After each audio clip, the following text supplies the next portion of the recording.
তো কি খবৰ ৰাইজসকল? তো আজি আছোঁ মই আমাৰ ৰাঘবাৰ ঘৰত।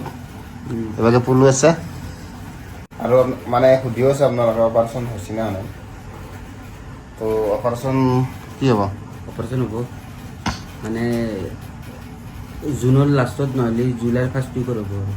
তাৰমানে কেছটো হৈছে কি, বহুত পইচাৰ কাৰবাৰ না, মোটামুটি 50-60 লাখ টকা। তো ইয়াৰ মানে কি হৈছে, মাটি কিবা মানে বেচা যোৱা নাছিল, মানে বিপদৰ সময়ত মানে বস্তু দাম দিবা নোখোজে না। তো এতিয়া ফাইনেলি মানে বেচা যাব আৰু পইচা এতিয়া গেলি কোনে পাব, আৰু এই পইচাটো পালিয়ে মানে অপাৰেশ্যন কৰিব যাব। মণিপাল হস্পিটেলত কোন ডাক্তৰ আছিল তো? ডক্টৰ নীতিন। তাৰ পৰা যিটো মেডিচিন দিছে সেই মেডিচিনটো বৰ্তমান মানে এক কাম কৰিছে, মানে ইয়াৰ যিটো ভৰি ফুলা পেট ফুলা সেইটো বন্ধ হৈছে।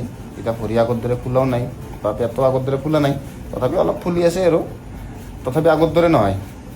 আৰু লিভাৰ ট্ৰান্সপ্লেণ্টটো কৰিবই লাগিব, এইটো মাস্ক। তো লিভাৰ ট্ৰান্সপ্লেণ্টটো হ'ব এই পইচাটো হ'লে। তো সকলোৱে আশীৰ্বাদ কৰিব যাতে সুস্থ হৈ। কি কবি তই?